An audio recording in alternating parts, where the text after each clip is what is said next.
देश में खरीफ का सीजन शुरू होने को है और इसकी तैयारियां देश के धान उत्पादक राज्यों में किसानों द्वारा जमकर चल रही है। पंजाब जो धान की खेती के लिए जाना जाता है वो इस बार धान की खेती को लेकर सजग है। कारण है पंजाब में धान की लगातार खेती से अंडरग्राउंड पानी का लेवल कम होना। भूमिगत जल को बचाने के लिए पंजाब सरकार लगातार किसानों से डीएसआर तकनीक अपनाने की अपील कर रही है। इसी बीच अब पंजाब से धान की खेती और डीएसआर को लेकर बड़ी खबर सामने आई है, जहां पंजाब सरकार ने भूमिगत जल को बचाने के लिए बड़ा कदम उठाया है। पंजाब के कृषि और किसान कल्याण मंत्री गुरमीत सिंह खुंदिया ने बताया कि राज्य ने 2026-27 खरीफ सीजन के दौरान 5 लाख एकड़ जमीन को चावल की सीधी बुआई यानी डीएसआर तकनीक के तहत लाने का लक्ष्य रखा है। उन्होंने बताया कि इसके लिए राज्य सरकार द्वारा 40 करोड़ रुपए का बजट का प्रावधान है। खुंदिया ने पंजाब के किसानों द्वारा चावल की सीधी बुआई को अपनाए जाने के डेटा को सामने रखते हुए कहा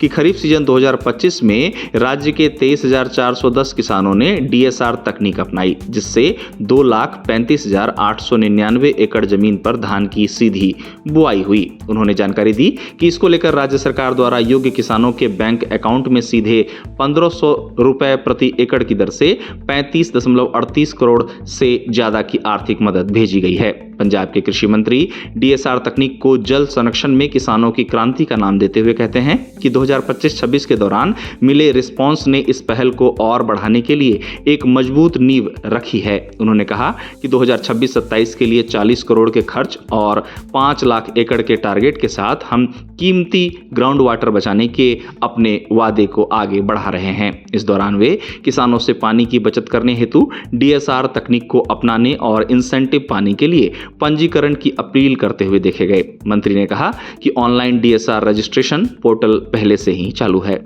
मंत्री खुंदिया ने कहा कि डीएसआर तकनीक का प्रयोग कर धान की खेती सिंचाई के पानी के इस्तेमाल में 15 से 20% की कमी लाती है और लेबर कॉस्ट भी कम होता है। गौरतलब है कि पंजाब में धान की खेती बड़े एरिया में होती है। धान की खेती यहां किसानों की आय में महत्वपूर्ण योगदान देती है। खरीफ का सीजन शुरू ही होने वाला है और पंजाब की बात करें तो धान की बुआई में कुछ ही दिनों का समय रह गया है। बात अगर धान की खेती में डीएसआर तकनीक की जाए तो धान की खेती में डीएसआर का मतलब है डायरेक्ट सीडेड राइस, जिसे हिंदी में धान की सीधी बुआई कहा जाता है। इस आधुनिक तकनीक में पारंपरिक तरीके के बजाय धान के बीजों को सीधे मुख्य खेत में बोया जाता है। अब धान की खेती के इस तरीके के लाभ की बात की जाए तो धान की पारंपरिक बुआई की तुलना में सीधी बुआई की यह तकनीक किसानों और पर्यावरण दोनों के लिए बेहद फायदेमंद साबित होती है। पानी की बचत के लिए डीएसआर तकनीक जानी जाती है। इससे खेत को शुरुआत में पानी से भरकर रखने की जरूरत नहीं पड़ती। इस तरह धान की बुआई की यह तकनीक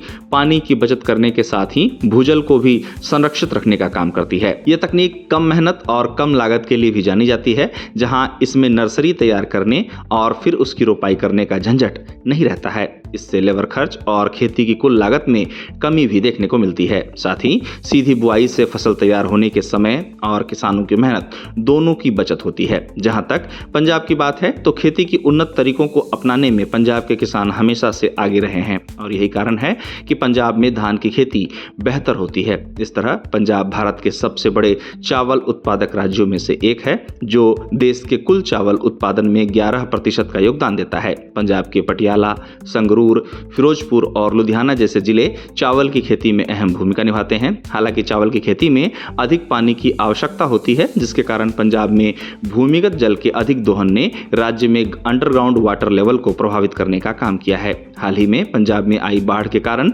राज्य में धान और बासमती की उपज और कुल उत्पादन में गिरावट देखी गई। अब पंजाब सरकार की कोशिश है कि अंडरग्राउंड पानी को बचाया जाए, जिसके लिए राज्य की भगवंत मान सरकार लगातार प्रयास कर रही है और इसी के तहत पंजाब सरकार ने 2026-27 खरीफ सीजन के दौरान 5 लाख एकड़ जमीन को चावल की सीधी बुआई यानी डीएसआर तकनीक के तहत लाने का लक्ष्य रखा है। इसके लिए पंजाब सरकार ने 40 करोड़ रुपए के बजट का प्रावधान रखा है।